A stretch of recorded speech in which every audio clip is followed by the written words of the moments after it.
श्री भावार्थ रामायण अयोध्याकांड अध्याय 6. श्री राम कौशल्याच्या महालात जातात.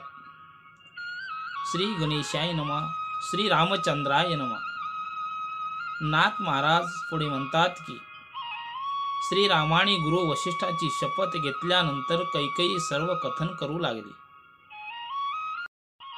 आणि म्हणते, हे श्रीरामा, तुझ्या वडिलांनी पूर्वी 2 वर दिले होते.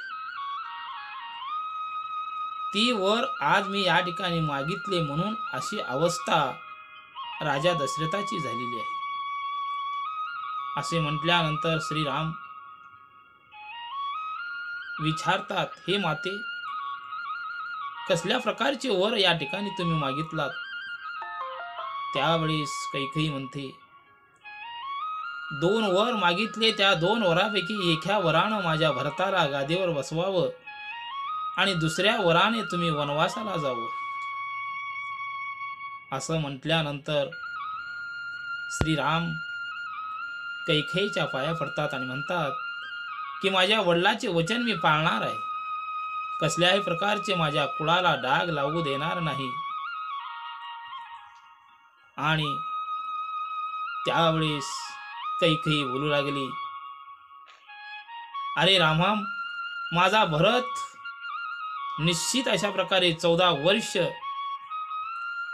राज्य करू दे, आणि जर तुला पित्याचे वचन खरं ठरवायचे असेल तर आजच वनाला ने. असं म्हटल्यावर श्रीराम हर्ष उल्हासित होऊन प्रभू निघतात. त्यावेळेस श्रीराम म्हणतात, आई, मला राजा का बोलत नाहीत? त्यावेळेस कैकेयी म्हणते, त्यांना ह्याबद्दल लाज वाटू लागली आहे म्हणून ते तुला बोलत नाहीत. असे म्हणत असताना राम म्हणतात, हे आई, तू माझ्या सख्या आईपेक्षाही मला प्रिय आहेस.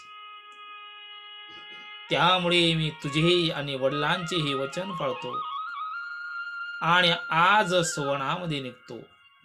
असे म्हटल्यानंतर कैकेयी आनंदाने श्रीरामाला आलिंगन देते. त्यामुळे तिचे हृदय परिवर्तन होते आणि देहातील विकल्प रामाचा स्पर्श झाल्यानंतर निघून गेला. आणि श्रीराम म्हणतात, हे आई, मी तर वनात आजच निघणार, पण आई कौशल्या व राजा दशरथाची काळजी घ्या. त्यावेळी कैकेयीच्या डोळ्यावाटे पाणी येऊ लागले. हा सर्व वृत्तांत लक्ष्मणाला कळाला. रागाने तप्त होऊन श्रीरामाच्या पाठीमागे निघाले आणि लक्ष्मण म्हणतात, जिथे राम तिथे मी जाणारच. असा दृढ निश्चय करत लक्ष्मणही निघाले. तेव्हा अयोध्येवासी लोकांत हाहाकार मातला. दुसऱ्या बाजूला कैकेयीच्या महालात सर्व राण्या रडू लागल्या आणि कैकेयीला नावे ठेवू लागल्या. त्यावेळेस श्रीरामाने रडणे कुठल्या महालात येऊ लागलेले आहे असा विचार करून आई कौशल्याच्या महालामध्ये प्रवेश करतात. आणि श्रीराम आई कौशल्या व सुमित्रा यांची दर्शन घेऊन वनाला जाण्यासाठी सज्ज होतात. तेव्हा कौशल्या रडू लागल्या आणि त्यांना मूर्छा आली आणि खाली कोसळल्या. त्यावेळी श्रीराम माथेला उचलले आणि हृदयाला लावून घेतले. त्यावेळेस एकच आकांत झाला आणि सावध झाल्या आणि सावध होऊन म्हणू लागल्या, अरे रामा, कैकेयी बद्दल मी कधीच दुजाभाव केला नाही.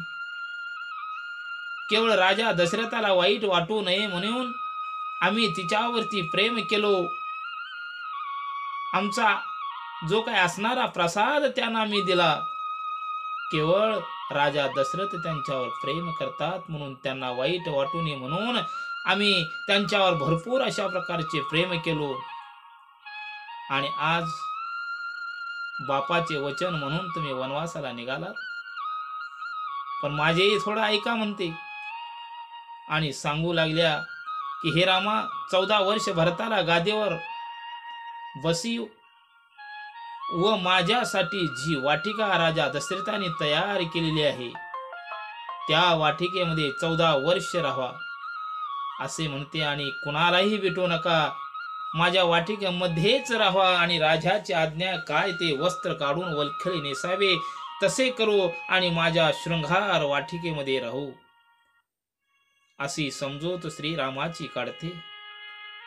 त्यावेळेस हे आई मला दंडकारण्यातच जावे लागणार आहे, केवळ माझं लेकरू म्हणून मला बोलू लागली आहेस, माझी समज काढू लागली आहेस, पण तुझी आज्ञा झाल्याशिवाय मला यश प्राप्त होत नाही, मला आनंदाने आज्ञा दे, अशी डोळ्यावाटे पाणी काढून मला आज्ञा देऊ नकोस।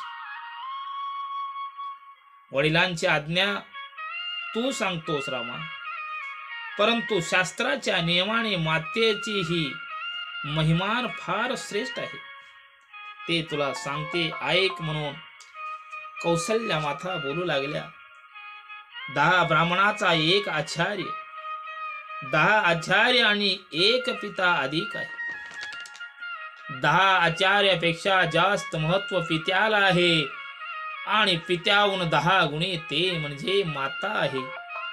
अरे रामा, पृथ्वीपेक्षा जास्त पूजनीय माता आहे, कारण तिने 9 महिने आपल्या बाळाला आपल्या पोटात सांभाळले आणि बाप जर आपल्या कर्मापासून दूर गेला तर त्या पित्याला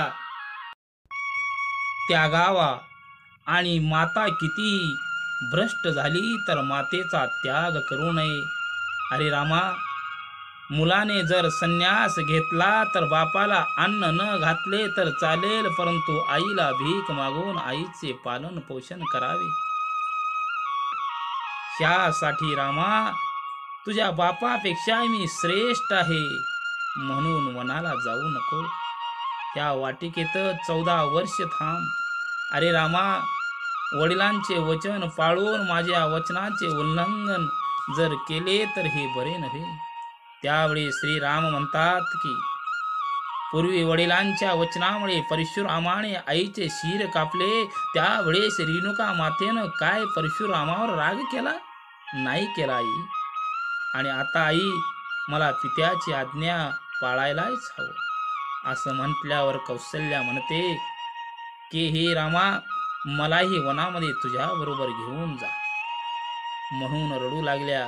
त्यावेळेस आई, तुला नेणे योग्य नाही अशा प्रकारची आईची समजूत काढून आईच्या पायावरती मस्तक ठेवून निघतात। त्यावेळेस लक्ष्मण म्हणतात, हे दादा, वनवासाला जायचं नाही, दशरथालाही दुःख होऊ नये व कौसल्या मातेलाही दुःख होऊ नये अशा प्रकारचं मी करतो, फक्त तुम्ही मला आज्ञा द्या। आज्ञा दिल्या दिल्या कैकेयी मातेलाच संपवून टाकतो असे म्हटल्यानंतर श्रीराम लक्ष्मणाला म्हणतात, लक्ष्मणा, तू फार पराक्रमी आहेस हे मला माहिती आहे, तू महान योद्धा आहेस, एवढे जवळ आहे, शौर्य आहे, धीर आहे, पण अपकीर्तीला प्राप्त होऊ नको आणि वडिलाला प्रिय असणारी पत्नी किंवा स्त्री किंवा दासी जरी असली ती आईच समजावी असे श्रीराम म्हणतात आणि आपल्या सूर्यवंशी कुळाला डाग लागेल अशी वर्तणूक या ठिकाणी करायचं नाही म्हटल्यानंतर लक्ष्मण म्हणतात, दादा, मी पण तुमच्या संगे वनाला येणार आहे। मग राम म्हणतात, अरे लक्ष्मणा, एकदा वनामध्ये जाऊ, अनेकांचा उद्धार करू, अनेक राक्षसांना मारू, राजा रावणाला यमसदनाला पाठवू असं म्हटल्यानंतर लक्ष्मण श्रीरामाच्या पाया पडतात आणि ताबडतोब श्रीरामाच्या पाठीशी निघण्यासाठी सज्ज होतात आणि म्हणतात, दादा, तुझ्याशिवाय आम्ही जगू शकत नाही, राम जिथे आहे तिथे मी राहणार असं म्हटल्यानंतर कौसल्याला आनंद झाला आणि आपला आग्रह कौसल्य मातेने सोडला आणि कौसल्या मातेला आनंद झाला. आनंदाच्या भारामध्ये सर्व काही दुःख विसरले गेले आणि नाथ महाराज एका जनार्दन माऊलीला शरण जाऊन अध्यायाची सांगता करतात. जय श्रीराम, जय श्रीराम.